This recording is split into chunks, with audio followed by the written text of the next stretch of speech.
Pregnancy राहण्यासाठी ovulation पिरियडमध्ये संबंध ठेवले की प्रेग्नन्सीचे चान्सेस हे खूप जास्त होतात. पण आता भरपूर कपलचे प्रश्न होते की ओव्ह्युलेशन पिरियड कसं कॅल्क्युलेट करायचं. तर ओव्ह्युलेशन डे म्हणजे काय असतो की जेव्हा ओव्हरीजमधून अंड हे गर्भाशयामध्ये येतं, त्यालाच आपण अंड फुटतं असं म्हणतो. आणि त्याच वेळेस जेव्हा स्पर्म्स हे गर्भाशयामध्ये येतात म्हणजे संबंध ठेवले जातात, तेव्हा प्रेग्नन्सीचे चान्सेस हे ऑब्व्हियसली जास्त होतात. आता ओव्ह्युलेशन डे हा तुमच्या पिरियड्सच्या पाळीच्या दिवसांपासूनच कॅल्क्युलेट केला जातो, कारण ती पूर्ण एक सायकल असते. आता प्रत्येकाचे पिरियड्स येण्याचे दिवस हे वेगवेगळे असतात. कोणामध्ये 28 दिवसांमध्ये पाळी येते, कोणामध्ये 30 दिवसांमध्ये येते, कोणाकोणाला 35 दिवसांमध्ये सुद्धा पाळी येते. पण हे रेग्युलरली म्हणजे 35 दिवसांनी येते, पण दर 35 दिवसाला रेग्युलरली पाळी येते, दर 28 दिवसांना रेग्युलरली पाळी येते.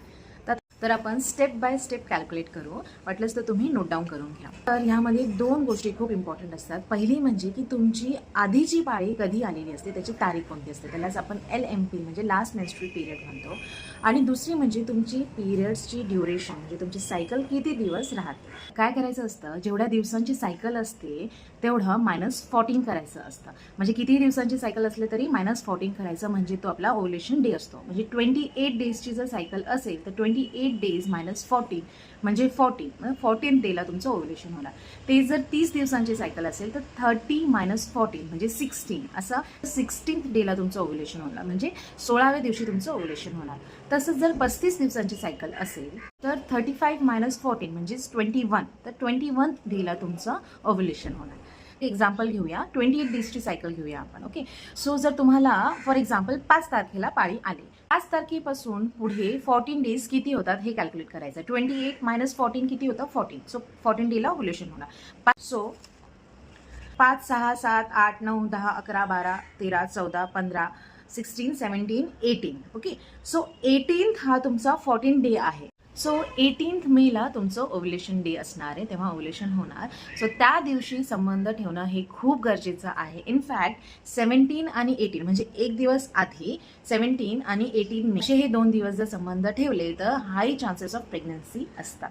आता ह्यासोबत आम्ही पेशंट्सला काय सांगतो, 18 डेला ओव्ह्युलेशन होणार असेल तर त्याचे 3 दिवसा आधीपासून संबंध ठेवण्याची सुरुवात करा आणि 3 दिवसानंतरपर्यंत संबंध ठेवा. पण तेव्हा अल्टरनेट डे संबंध ठेवा, कारण रोज संबंध ठेवले की स्पर्मची क्वालिटी कमी होते.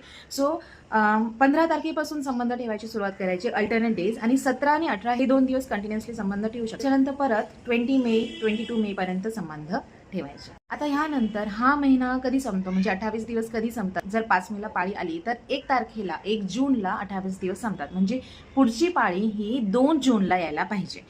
तर 2 जूनला जर पाळी आली तर त्यानंतर मग परत 28 - 14 डेज कॅल्क्युलेट करायचे झाले तर 2 पासून पुढे 14 डेज कधी संपतात, तर 15 जूनला तुमचा 14वा दिवस असतो, ओव्ह्युलेशन डे असतो. तर तसंच मग 14 आणि 15 जूनला संबंध ठेवायचे आणि त्याच्या 3 दिवसाआधी 3 दिवसानंतर संबंध अल्टरनेट डेज ठेवायचे. जर 30 दिवसांची सायकल असेल, एक्झाम्पल घेऊया, 30 - 14 16, सो 16व्या दिवशी तुमचं ओव्ह्युलेशन होणार. आता फॉर एक्झाम्पल अगेन जर 5 मेला जर तुम्हाला पाळी आली आणि 30 दिवसांची तुमची सायकल आहे तर 16व्या दिवशी तुमचं ओव्ह्युलेशन होणार. मग 5 पासून पुढे 16 दिवस कॅल्क्युलेट करायचं. अगेन 5, 6, 7, 8, 9, 10, 11, 12, 13, 14, 15, 16, 17, 18, 20. तर 20 मेला तुम्हाला ओव्ह्युलेशन होणार. मग 19 आणि 20ला तुम्हाला रिलेशन्स ठेवायचे आहेत आणि त्याच्या आधी 3 दिवस आणि त्याच्या म्हणजे 16 पासून संबंध ठेवायची सुरुवात करायची, पण अल्टरनेट डेज ठेवायचे 16 मे पासून, आणि पुढे तुम्ही 23, 24 मे पर्यंत संबंध ठेवू शकता अल्टरनेट डे. मात्र 19 आणि 20ला तुम्ही रोज 2 दिवस संबंध ठेवू शकता. आता ही सायकल तुमची कधी संपणार, 5 मेला जर आली 30 दिवसांची सायकल असेल तर तुम्हाला 3 तारखेला 3 जूनला ही तुमची सायकल संपेल आणि नेक्स्ट पाळी कधी यायला पाहिजे, तर 4 जूनला तुम्हाला नेक्स्ट पाळी यायला पाहिजे. 4 जूनला जर तुमची नेक्स्ट पाळी आली तर अगेन पुढचे 16 दिवस कॅल्क्युलेट करायचे, तर 19th डेला तुम्हाला ओव्ह्युलेशन होणार, म्हणजे 19 जूनला ओव्ह्युलेशन होणार. अगेन 18 आणि 19 जूनला तुम्हाला संबंध ठेवायचे आहे आणि त्याच्या आधी 3 दिवस, त्याच्यानंतर 3 दिवस, म्हणजे 14 ते 15 जूनपासून आणि 23 जूनपर्यंत अल्टरनेट संबंध ठेवायचे आहे. तसंच 35 दिवसांची जर सायकल असेल तर 35 - 14 21, तर 21 डे कधी येतो ते कॅल्क्युलेट करा आणि त्या अकॉर्डिंगली समजा. आता हे कॅल्क्युलेशनसाठी मात्र पिरियड्स हे रेग्युलर पाहिजे. भलेही 35 दिवसांची पाळी असेल, पण 35 दिवसांनी मात्र रेग्युलरली पाळी यायला पाहिजे. 30 दिवसांनी, 31 डेज, जे काही डेज असेल, पण त्या डेज नंतर पाळी यायलाच पाहिजे. 1-2 दिवस पुढे मागे होऊ शकतं. आता ओव्ह्युलेशन कन्फर्मेशनसाठी ओव्ह्युलेशन किटसुद्धा भेटते. तर त्यामध्ये प्रेग्नन्सी टेस्टसारखी ओव्ह्युलेशन टेस्ट करायची असते, की कन्फर्म करतं की हो ओव्ह्युलेशन झालं आहे की नाही.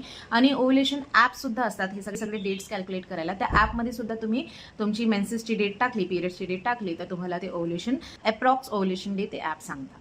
जेव्हा तुमची पाळी ही रेग्युलर नसते, म्हणजे कधी 28 दिवसांवर पाळी येते, कधी 20 दिवसांवर येते, कधी 30 दिवसांवर येते, कधी 2 महिन्यांचा गॅप होतोय, असं जर असेल आणि कधी कधी जर 28 आणि 35 दिवसांच्या मध्ये जर होत असेल, कधी म्हणजेच 28 आणि 35 दिवसांच्या मध्ये कधीही तुमची पाळी येते त्या सायकलमध्ये, तर अशा वेळी हे ओव्ह्युलेशन डे कॅल्क्युलेट करणं अवघड असतं, डिफिकल्ट असतं आणि properly accurate ovulation day calculate करता येत नाही. मग त्यासाठी काय करू शकतो की सोनोग्राफी करून घ्यायची. मग अप्रॉक्सिमेटली कधी ओव्ह्युलेशन होतं हे सोनोग्राफीमध्ये कळतं. मग नेक्स्ट मंथ्समध्ये तुम्ही ते डेज लक्षात ठेवू शकता. आणि प्रॉपरली प्रेग्नन्सी ट्रीटमेंट करायची आहे तर एव्हरी टाईम ह्या डेजमध्ये मग TVS करून तुमचं ओव्ह्युलेशन होतं की नाही हे कन्फर्म करणं गरजेचं आहे. अजून एक महत्त्वाची गोष्ट म्हणजे आता काही जणांना पाळी सुरू होण्याआधी 1-2 दिवस स्पॉटिंग होते, म्हणजे थोडी ब्लिडिंग होते. तर मग कोणता दिवस कन्सिडर करायचा? दिवशी स्पॉटिंग होते म्हणजे जास्त स्पॉटिंग होते, तर तो दिवस पाळीचा पहिला दिवस कन्सिडर करायचा. सो ओव्ह्युलेशन डे कॅल्क्युलेट करणं एवढं काही डिफिकल्ट नाही आहे. इनफॅक्ट खूप सोपं आहे, फक्त व्यवस्थित समजून घ्या.